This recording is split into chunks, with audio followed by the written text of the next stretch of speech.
بسم اللہ الرحمن الرحیم۔ السلام علیکم ورحمۃ اللہ وبرکاتہ۔ عزیز طلبہ و طالبات، اسٹڈی سیکرٹس میں آپ سب کو خوش آمدید کہتے ہیں۔ ڈیئر اسٹوڈنٹ، آج ہم جماعت نہم کی نئی اردو کی کتاب میں شامل سبق نمبر 11 بھیڑیا، آج اس کے پہلے پیج کی ریڈنگ کریں گے۔ ڈیئر اسٹوڈنٹ، سبق کا عنوان ہے بھیڑیا۔ یہ ایک علامتی افسانہ ہے جس میں انسانی جذبات کا اظہار کیا گیا ہے اور بھیڑیا خوف اور ڈر کی علامت کے طور پر سامنے آیا ہے۔ جیسے جیسے ہم ریڈنگ کی طرف بڑھیں گے، آپ کو علامتی افسانے کی اہمیت کا اندازہ ہوگا، کیونکہ علامتی افسانے میں مصنف براہ راست پیغام نہیں دیتا، بلکہ وہ علامتوں کا استعمال کرتے ہوئے بہت گہرے معنی واضح کرتا ہے، جس کے لیے پڑھنے والے کو بہت زیادہ غور و فکر اور افسانے یا کہانی کے اندر بہت زیادہ گہرائی میں جانا پڑتا ہے تاکہ وہ ان مطلب کو، ان مقاصد کو سمجھ سکے جو ایک مصنف علامتی افسانے میں بیان کرنا چاہتا ہے۔ سبق کی ریڈنگ سے پہلے مقاصد تدریس کو دیکھتے ہیں کہ اس سبق کو پڑھنے کے بعد طلبہ کو کون کون سے مقاصد تدریس حاصل ہو سکتے ہیں۔ نمبر 1 ہے طلبہ کو آگاہ کرنا کہ ہر جن کا مطلب ہوتا ہے اگرچہ پاکستان کی قومی زبان اردو ہے، تاہم پاکستان کے چاروں صوبوں اور ملحقہ خطوں میں مقامی زبانیں اور بولیاں بولی جاتی ہیں، یعنی پاکستان کی قومی زبان اردو ہے۔ اس کے علاوہ پاکستان کے چار صوبوں میں پنجاب، سندھ، خیبر پختونخوا اور بلوچستان شامل ہے، تو پنجاب میں پنجابی، سندھ میں سندھی، بلوچستان میں بلوچی اور خیبر پختونخوا میں پشتو زبان بولی جاتی ہے۔ اس کے علاوہ ملحقہ خطوں جو اس کے ساتھ آس پاس کے چھوٹے چھوٹے علاقے شامل ہیں، ان میں مقامی زبانیں اور بولیاں بھی بولی جاتی ہیں،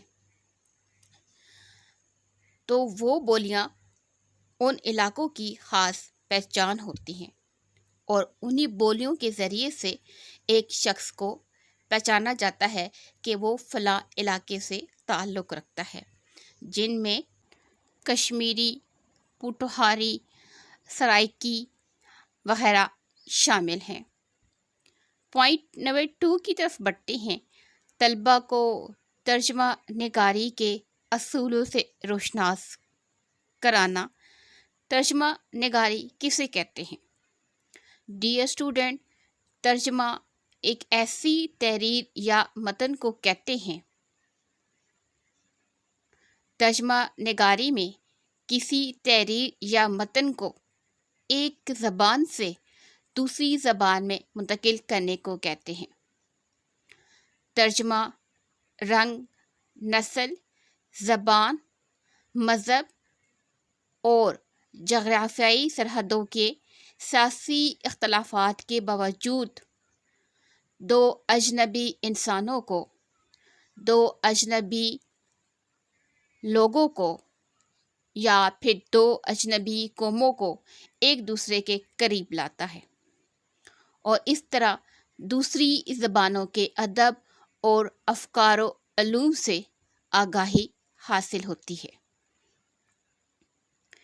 پوائنٹ نمبر 3 ہے شامل کتاب سبق بھیڑیا پشتو زبان میں ایک علامتی افسانہ ہے جس کا فاروق سرور نے اردو میں ترجمہ کیا ہے۔ شامل کتاب سبق بھیڑیا پشتو زبان سے لیا گیا ہے، جو کہ جس کا ماخذ ندی کی پیاس ہے، اور اس کا اردو میں ترجمہ فاروق سرور نے کیا ہے۔ پہلے مصنف کے تعارف میں بتا چکے ہیں کہ علامتی افسانہ کسے کہتے ہیں۔ ڈیئر اسٹوڈنٹ، علامتی افسانے میں ظاہری معنی کم اور پوشیدہ معنی زیادہ اہمیت کے حامل ہوتے ہیں۔ جیسا کہ سبق کا نام بھیڑیا ہے، تو بھیڑیا کے ظاہری معنی کم اور اس کے اندر جو چھپا پیغام ہے وہ زیادہ اہمیت کا حامل ہے۔ علامتی افسانے میں واقعات، کردار یا علامتیں جو استعمال کی جاتی ہیں وہ ڈبل معنی رکھتی ہیں، ایک ظاہری اور ایک پوشیدہ۔ ایسے افسانے میں سوچ، جذبات، خیالات، احساسات کو مخصوص علامتوں اور اشاروں کے ذریعے بیان کیا جاتا ہے۔ جیسا کہ آپ اس سبق کی ریڈنگ کے دوران پڑھیں گے کہ مصنف فاروق سرور نے بھیڑیے کا استعمال کس طریقے سے کیا ہے۔ پوائنٹ نمبر 4 ہے طلبہ کو حروف کی مزید کچھ اقسام سمجھانا۔ ڈیئر اسٹوڈنٹ، یہ آپ کی ایکسرسائز کا سوال ہے جہاں پر حروف کی اقسام بیان کی گئی ہیں، تو یہ جب ہم مشق شروع کریں گے تو اس وقت پڑھیں گے۔ طلبہ کو انگریزی اقتباس کا اردو میں ترجمہ کرنا سکھانا۔ ڈیئر اسٹوڈنٹ، آپ لوگ انگریزی اقتباس یعنی جو آپ کی انگلش کی کتاب ہے، آپ اس کی ریڈنگ کرتے ہیں اور اس کا جو ترجمہ ہے وہ پڑھتے ہیں، تو یہاں اس کا مطلب یہی ہے کہ انگریزی اقتباس کا اردو میں ترجمہ کرنا سکھانا۔ مجھے امید ہے اب آپ کو ان مقاصد تدریس کی سمجھ آ چکی ہوگی۔ اب ہم سبق کی ریڈنگ کی طرف بڑھتے ہیں۔ میں جب ارد گرد دیکھتا ہوں تو حیران رہ جاتا ہوں۔ ارد گرد، آس پاس، چاروں طرف دیکھتا ہوں تو حیران رہ جاتا ہوں، حیران، پریشان۔ میرے چاروں طرف بے شمار درخت ہیں۔ ہر درخت میں کسی نہ کسی شخص نے پناہ لے رکھی ہے اور اس کا بھیڑیا کھڑا گھرا رہا ہے۔ علامتی افسانہ ہے، لہذا سوچ سمجھ کر اسے پڑھنا ہے تاکہ مصنف کے نقطۂ نظر کو اور سبق میں چھپے پیغام کو سمجھ سکے۔ میں جب ارد گرد دیکھتا ہوں، اپنے چاروں طرف آس پاس تو پریشان ہو جاتا ہوں، کیونکہ میرے ہر طرف جو ہے چاروں طرف درخت ہیں لاتعداد، اور ہر درخت پر کسی نہ کسی شخص نے پناہ لے رکھی ہے، اور اس درخت کے نیچے ایک بھیڑیا کھڑا ہے جو کہ گھرا رہا ہے، مراد گھور رہا ہے، اس شخص کی طرف دیکھ رہا ہے۔ بہت دیر سے میں نے ایک درخت میں پناہ لے رکھی ہے۔ یہاں پر میں نے سے مراد مصنف خود بھی ہو سکتا ہے۔ بہت دیر سے، کافی وقت سے پناہ لے رکھی ہے، میں اب تھک چکا ہوں، درخت پر بیٹھے بیٹھے تھک چکا ہوں، اور میری یہ خواہش ہے کہ نیچے اتروں، لیکن کم بخت بھیڑیا مجھے اترنے نہیں دیتا۔ کم بخت سے مراد بدبخت بھیڑیا۔ وہ نیچے کھڑا مسلسل خوفناک نظروں سے دیکھ رہا ہے اور اس انتظار میں ہے کہ میں کب اتروں گا اور وہ مجھے چیر پھاڑ کر کھا جائے گا۔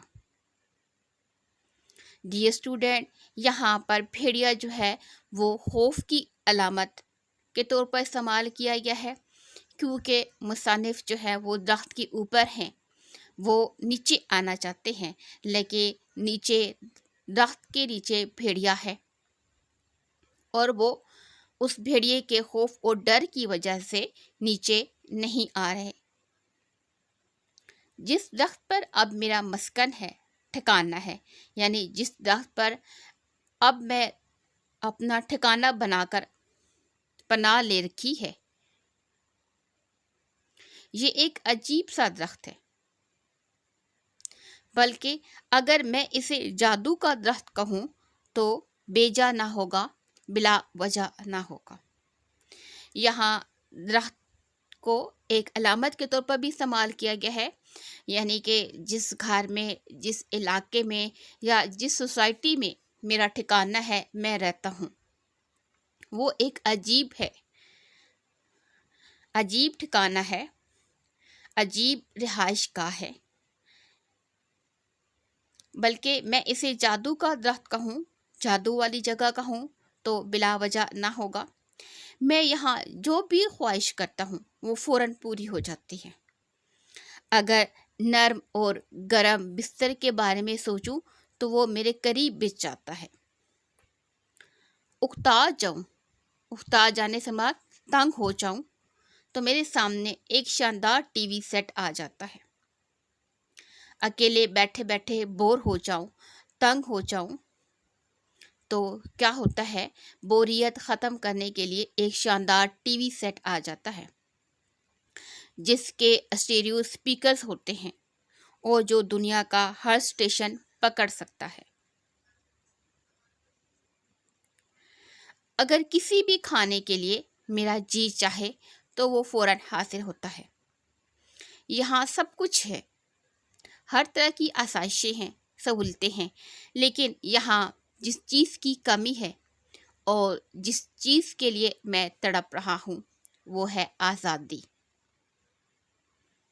ڈیئر اسٹوڈنٹ، یہاں پر آزادی کا مطلب بہت وسیع معنوں میں لیا گیا ہے۔ انسان کی فطرت میں آزادی شامل ہے اور انسان آزادی کے لیے بہت کچھ کرتا بھی ہے، ہمیشہ بے چین اور بے قرار رہتا ہے۔ لیکن یہ آزادی مجھ سے قربانی کا تقاضا کرتی ہے، مطالبہ کرتی ہے، اور قربانی یہ کہ مجھے نیچے اترنا پڑے گا اور بھیڑیے کو ہلاک کرنا ہوگا۔ لیکن مجھ میں اتنی جرات نہیں، اتنی ہمت نہیں، اتنی طاقت نہیں کہ میں بھیڑیے سے خوف زدہ ہوں اور وہ مجھ سے زیادہ طاقتور ہے۔ ڈیئر اسٹوڈنٹ، آزادی حاصل کرنا پڑتی ہے، اس کے لیے کوششیں کرنا پڑتی ہیں، اپنے جان و مال کا نذرانہ پیش کرنا پڑتا ہے، تب جا کر آزادی ملتی ہے۔ اپنی خواہشات کو قربان کرنا ہوتا ہے، اپنے اندر ہمت اور حوصلہ پیدا کرنا ہوتا ہے اور بری طاقتوں کا مقابلہ کرنا ہوتا ہے۔ لیکن مصنف کے اندر اتنی ہمت نہیں ہے، اتنا حوصلہ نہیں ہے، اتنی طاقت نہیں ہے کہ وہ بھیڑیے کا مقابلہ کریں، اسے ماریں اور اس کے بدلے میں آزادی حاصل کریں۔ ڈیئر اسٹوڈنٹ، یہاں پر بھیڑیا ڈر اور خوف کی علامت ہے۔ اگر عام زندگی میں دیکھا جائے تو ہر انسان کسی نہ کسی خوف اور ڈر میں مبتلا ہے جس نے اسے ذہنی غلام بنا رکھا ہے۔ کوشش اور ہمت سے خوف کے اس بادل کو توڑا جا سکتا ہے۔ کوئی بھیڑیا نہیں ہوتا۔